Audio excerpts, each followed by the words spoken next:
Plus que quelques jours avant les premiers départs pour les vacances de février. Entre raclette au coin du feu et descente des pistes enneigées, des millions de Français font le choix de partir à la montagne. Le ski reste toutefois un loisir à risque. Chaque année, environ 2% des skieurs finissent leur séjour entre les mains d'un médecin. Il faut savoir que les frais de rapatriement, d'hospitalisation peuvent être pris en charge par les contrats multirisques automobiles, habitation ou via les cartes bancaires. Il en va de même pour la responsabilité civile. Se pose alors la question de l'utilité d'une assurance ski. Sur le contrat ski, ce que vous n'avez pas forcément sur d'autres contrats traditionnels, c'est que vous avez des frais de recherche qui sont pris en charge.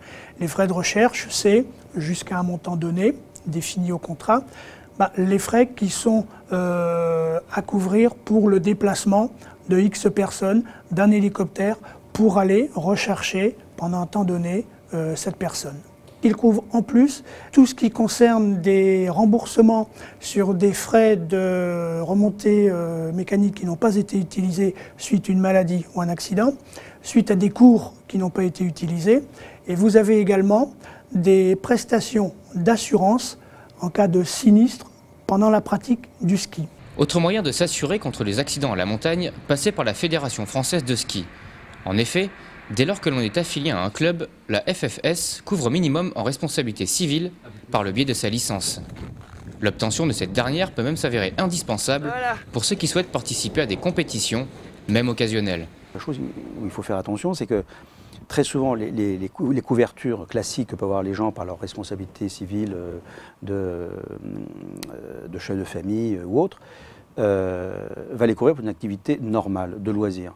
Dès que vous allez vous présenter et vous faites une compétition, c'est vrai dans le ski ou dans tout autre sport, en règle générale, les assurances ne couvrent pas. Parce qu'on considère que c'est un exercice hors de la normalité du sport.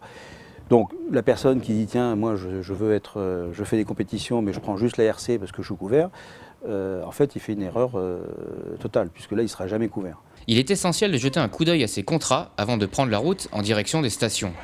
Car souscrire une assurance ski n'est pas forcément nécessaire lorsque l'on est bien couvert en automobile et en habitation.